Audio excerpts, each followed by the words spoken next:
Hey everyone, in this video, I'm going to be going over my early stage survival bone meal farm.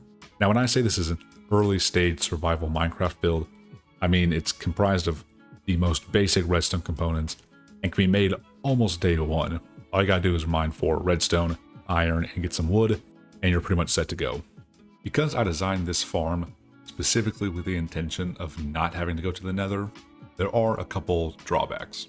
The first is that this farm is a little bit slower than typical bone meal farms you see here on YouTube, because we get roughly 650 bone meal per hour when I tested, which is still a really good starter bone meal farm, just not as great as some of those really fast ones. And number two, this farm is a little bit bulkier and maybe looks a little more complex than typical bone meal farms, but don't worry, it's not complex at all, it's just kind of spread out. That's because since we're not using any blocks from the nether, this farm uses no quartz, and most redstone components that help shrink and simplify redstone designs and circuits use quartz. I use no comparators, I use no observers. I also decided to use no sticky pistons in the design, because at least for me, getting slime in large quantities is really hard to do early game.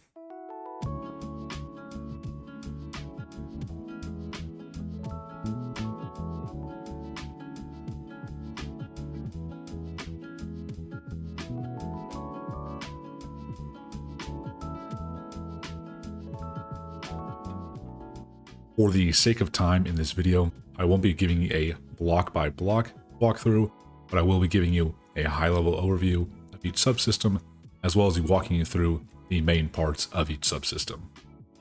I will be putting a link to a world download in the description below, so if you want to look through this farm in more detail on your own, that is totally an option. Speaking of options, the glass in the middle is pretty much unnecessary. This row right here is the only one that's needed. Other than that, these 4 rows of glass below are optional, as they're more of a safeguard just in case the farm breaks and water goes through down into the redstone below. But if you don't want to add them, that's totally up to you.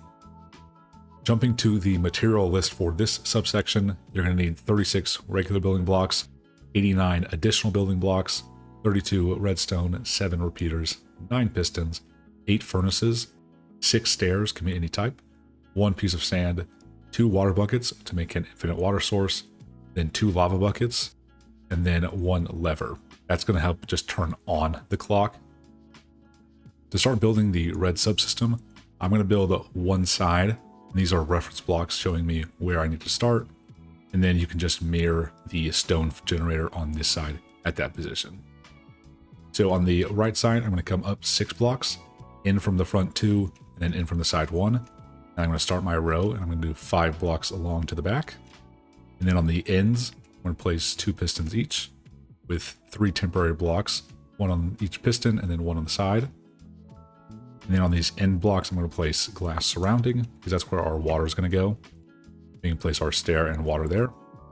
For the middle, we're going to rotate the stairs 90 degrees like so, place blocks on the front and back of that stair, and then fill that with water. Next, we can go below and place glass blocks underneath the temporary blocks, which will prevent water from going everywhere during each piston push. And then on top, we can go ahead and create our channel for the lava. We're just going to place 1 block on top of those stairs, a row on top of the pistons, cover the stairs again, and then 1 more row enclosing that. We can place our lava in the middle, and if we break these temporary blocks below, you should see stone generating. Then if we break these stones as if they were getting pushed by the pistons, it'll regenerate. Now to actually create power for these, we're going to put a line of redstone dust on the back of these blocks. And then facing us, behind each of the pistons, we'll place furnaces because they are immovable. And that'll help us prevent breaking. Now down below, we're going to place our first block for the clock. And what we're going to do is come 5 back from the front, 3 up from the bottom, and 1 up from the side. Place our first block. Then we're going to create a simple platform, 4 blocks coming to the front, and then on this front face, we're going to place 6 blocks. Then we're going to place 1 block here and 1 block there. Then we're going to create a simple repeater clock like this, where these 2 are pointing here, and these 2 are pointing here, and you've got dust in the ends. Then off this block, we're going to pull a redstone signal into a piston right here, the sand block on top. Then on this side, we're going to route that signal up to the top using a glass tower like so. And if you don't want to use glass, then you can just replace these 3 blocks with a half slab and it'll work just the same.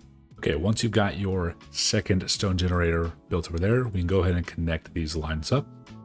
And to make sure the stone generators are activating simultaneously, we need to add a couple of repeaters. On this second block right here, we're going to place a repeater there. And then on the block right before this stair, we'll place another repeater right there. The last necessary thing to do is go from our middle stair and bridge the gap. We can confirm this works by going to the side here and on one of these blocks place our lever and really quick turning it on and off. And that'll give us a signal going and we can see the stone generator is working. The next subsystem that we're going to cover is this yellow one, and it's pretty straightforward. All it is really just a containment for the water that's going to collect the drops. The materials required for this subsystem are 30 building blocks, 25 more building blocks, water, and then 7 fence posts. So if we jump up to the top here, to start with this subsystem, we're going to place a block in this empty point right here and create a U going along the edge with both our regular and our glass blocks. And then we're going to connect this point and this point with fences. We'll see what that looks like in a sec. Okay, once we've got that, we want to make sure we have a empty spot right here where our dispenser is going to go. And then on the back side underneath, I'm actually going to make this entire row right below our first one solid blocks as well. Jumping back around front, we're going to go down below and we're going to fill in this empty space with a row of our glass blocks, and this is going to keep the water inside that we have. I'm also going to place one block right underneath this red one we've got. And if we go up top, I'm going to break that glass block, and that's going to take the water from this staircase and we can use it in this stream. However, we want our drops to end up like right here, and so I'm going to take a water, place it in this spot down here. So this next subsystem is actually going to be one of the hardest ones to build, just because it's a little bit confusing and can be tough to do in a tight space underneath there. The materials required for this subsection are 12 regular building blocks. I've got 50 glass blocks. You could just make that 50 regular blocks. I've got a bucket of water, 11 redstone, 2 repeaters, 10 hoppers, 2 composters, 4 droppers, 1 dispenser, 3 chests, and a lever. The lever is just to activate the block again, and then 3 chests can vary based on your storage needs. So over at our build, the easiest way to start this is to go underneath and find the stair block that is holding our water above. You go 4 blocks down. Then we can break the top 3. Then on this bottom one, we're going to place our first dropper pointing up. And then from this dropper, we're going to come out with 3 hoppers, all pointing into it. Now above these 2 hoppers on the end, we're going to place our composters. And then we're going to place 3 more right here. So we should have something that looks like that. All right, next, let's go ahead and make our dropper tower that's going to feed bone meal back into the system. To do so, let's go on the bottom row of hoppers here and place a temporary block. Now I'm going to place 2 droppers facing up in the backside. You can go ahead and get rid of that block. I'm going to place another dropper facing at me now. I'm going to place a temporary block, and then turning sideways, we're going to place a dispenser pointing at us like that. We're going to replace this block here with a hopper. And we're going to use one more hopper pointing into this bottom dropper. It should look something like this. Next, we're going to do the hardest part, which is kind of winding our water stream. Easiest way to do this is go at our first dropper back here, place 2 blocks coming out, and then connect this line to this hopper. Then from this hopper, we're going to go down 1. And then we're going to go out 4 more. We should have a line of 5 blocks like that. Then we can go down 1 more, then over 1. Next, we can place 2 temporary blocks coming out like this, and then 2 more blocks down there like that. We're going to break this block, and place a hopper pointing into this block, break that block, and then place 2 chests down like that. Next, all you gotta do is enclose kind of this water stream, and I'll catch you in a sec. Okay, with that all enclosed, we can go ahead and place our water source block at the front. And it should, if everything worked out well, reach the hopper down here. The important part about enclosing this water stream is that we leave this block 1 high, so we can not obstruct this block here because we're going to place redstone dust in a minute. All right, if we come underneath our build now, we can finish up with the clock. So we're going to come 3 blocks from the front, 3 blocks from the side, and then 1 block up. We're going to go and place our first block. And we can create a little pad like this, 2 by 3. In this corner, place 1 block here. On this block, we're going to place 1 right above this. So we should have a gap here. And then we can just route from this empty block all the way up to our second dropper, like this.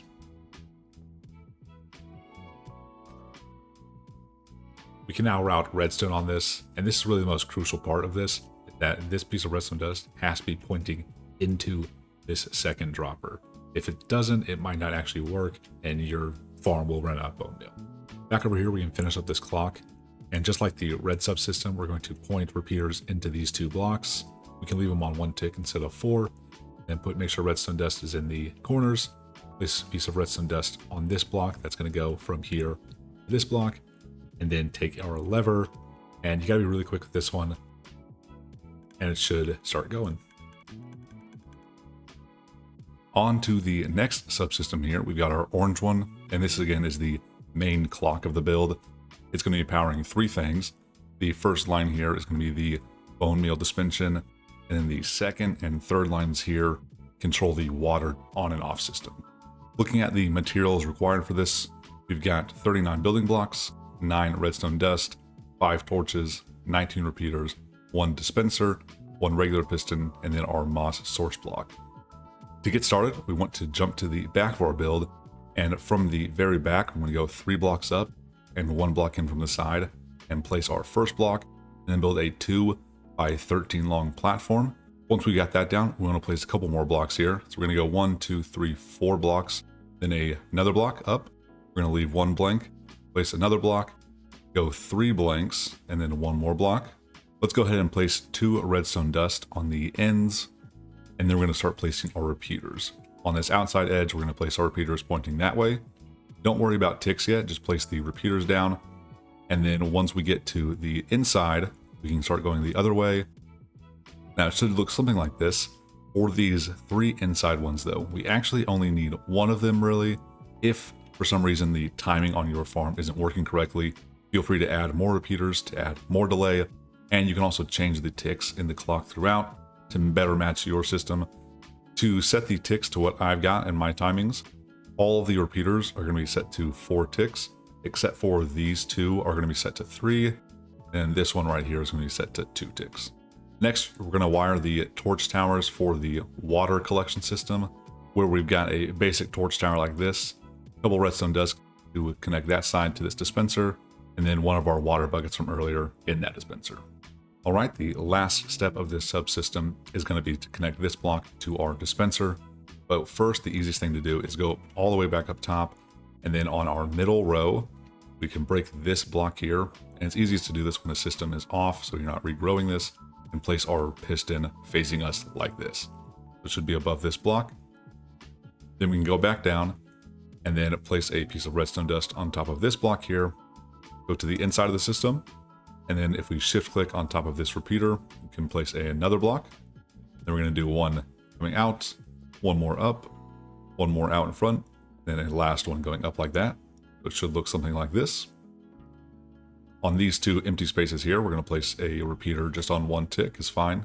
Then on this block here, we're going to place a redstone torch, but before you do that, make sure to break the block right in front of it. Otherwise, you'll push your system out that way. Before we place our moss source block, now would be a really good time to pre-fill the farm. Otherwise, it'll take a little bit just to get this thing loaded up, and then you'll start getting drops. The final subsystem to cover here is going to be our blue one, and this is going to be our on-off switch. Turn this thing on, it's actually going to turn these lines off, and that'll allow our farm to run. The materials required, you're going to need 28 building blocks, 24 dust, 2 torches, 4 repeaters, a piston, piece of sand, and then a lever. To start, we're going to go ahead and go 1 block behind and up from our double chest and place 2 blocks. And then we're going to make a little sideways T shape like this.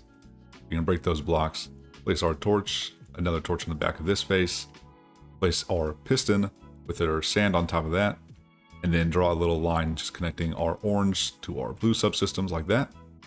And And then we're going to go dust, repeater, and then dust the rest of the way. And then the second part of this is going to be coming inside, filling a block right here, and then going 4 more blocks to connect to this repeater. So 1, 2, 3, and 4. Then we can place a repeater right here. This is going to act as a locking repeater once we want to shut the system off. And then just connect dust back the way to the torch here. For the front part, all you got to do is connect this redstone line here to that piston all the way over there. And there are only 2 spots you need to watch out for. First is going to be this line. You don't want to connect it to this. And the second is you don't want to run any wires next to these composters because you can lock them. So just go ahead and wire those and just miss those 2 points and you're all set. Like this. And you'll notice that I put a repeater here, and that is necessary just to extend the signal far enough. I've also placed it right where this dust would be, because if I didn't have that, they would connect. To avoid that, you could just route your line further out, but I wanted to keep it within inside the space, and so I've done it like that. The final thing to do before we actually test out the system is place our lever right on the torch block here. And if we power this on, we should see the farm start to run. You see it gave a pulse to that clock, so that's going to start going. And then we allow that piston to be free. And here we go. And so once the water clears, it'll regrow bone meal. And then the water will turn on, flush away the top drops, and then the stone generator will break the moss blocks.